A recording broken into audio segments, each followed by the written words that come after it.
All right, so we're going to continue. And what we're going to do now is look at the second major cycle. This is the Calvin cycle. So remember that what we're doing is we're making ATP and NADPH in the light reaction. And now we're going to look at how that is transferred to the Calvin cycle and how that then will be turned into glucose. Okay, so this is going to get a little complicated. The guy on the left is actually Dr. Calvin, and he was a researcher up at UC Berkeley. And so he's the one that actually discovered this and came up with this.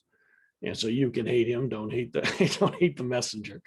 But anyway, so it's kind of complicated, and we're going to want you to know the steps. And there's really kind of three phases of this, and so we're gonna have you go through these, okay? And I want these. This is the kind of the detail I'm going to want you to look at. So what I need you to know is we're going to do this cycle, and we're going to do it in pieces. So you can see that there are three CO2s. So those little grayish balls here are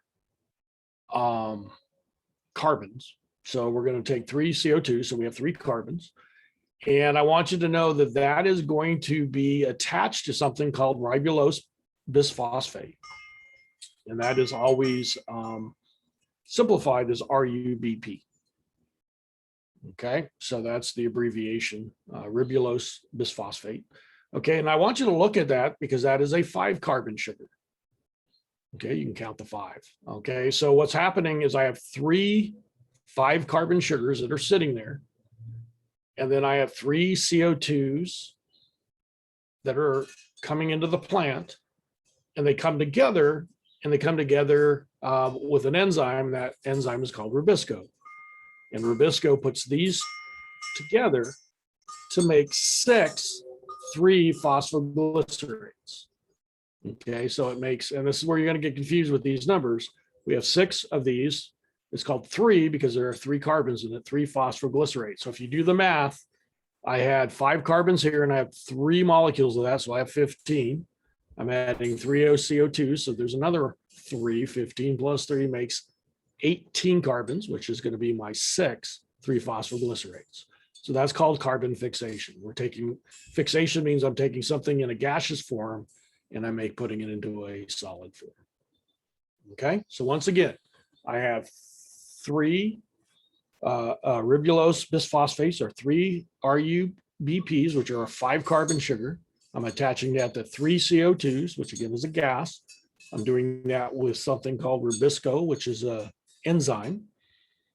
And that's going to put it together into what we call 6 3-phosphoglycerate. And I'm going to let you get away with PGA. That is an abbreviation that you're now starting to see. It was kind of, some of the older books had it as GAP, but GPA is the one I'm seeing most often now. So I'll let you get away with that. I always think golf, PGA. So 3 PGA is a definition.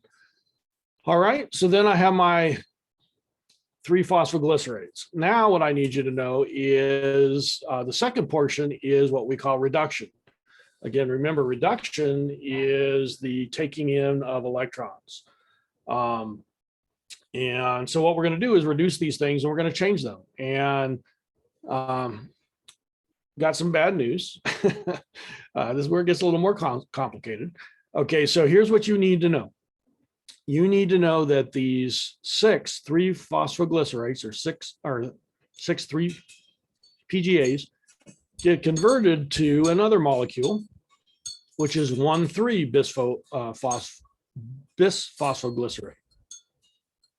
And if you're not familiar with how things are named, bi means 2. And so the phosphates are being attached to the 1st and the 3rd carbons. So that's where those names come from. Okay, so 1,3-bisphosphoglycerate. And so for each one of these molecules to go from the 3-PGA to the 1,3-bisphosphoglycerate, I need 6 ATP. So that's why you see 6 ATP coming in here to do this process.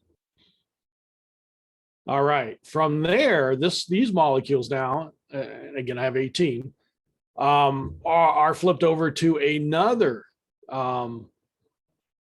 molecule, which is called glyceraldehyde 3-phosphate, or sometimes G3P is the standard abbreviation for that. Okay, so again, I'm just kind of reworking it and I'm releasing some phosphates from it. But to do this, to go from 1,3-bisphosphoglycerate to G3P, I need to use 6 NADPHs. So that's why I need the ATP. That's why I need the NADPH. That is pretty much fueling, if you would, this process. All right, if you look down here, and I don't know, I've got a, I got something that sits on top of that. I don't know if you can actually see it, but what happens on this is what I'm trying to make, kind of big pictures, I'm trying to make glucose.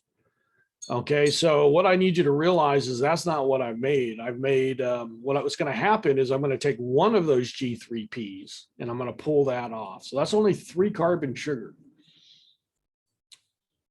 And what's going to happen in our regeneration is 5 of those G3P have to go back in. So although I made 6 G3Ps, I'm going to pull 1 off and 5 are going to pretty much recycle back in. And those are going to be used to regenerate my CO2 acceptor, which is ribulose biphosphate. So I'm going to pull 1 G3P off and recycle 5. And then for going from my 5 G3P to get back to my 3 RUBP, I need 3 ATP to do that. So here's what I want you to think about as we go through this. Okay, so to turn this thing as you're seeing it 1 time, I need 9 ATP and 6 NADPHs, and that gives me 1 G3P. Okay, but for me to produce glucose, I need this, what you're seeing on the screen, to happen twice. So to make a glucose molecule, I need 6 CO2s, I need 18 ATP, and 12 NADPHs.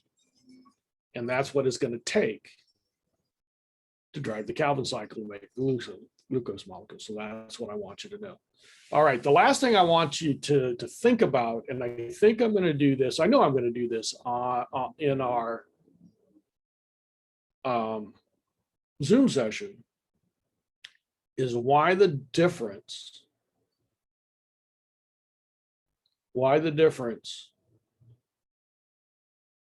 between the two. Why do I have cyclic and non-cyclic electron flow? What's the purpose? I want you to think about that, and then we'll talk about it in the Zoom session. All right, so we'll end that, stop the share, and stop the recording.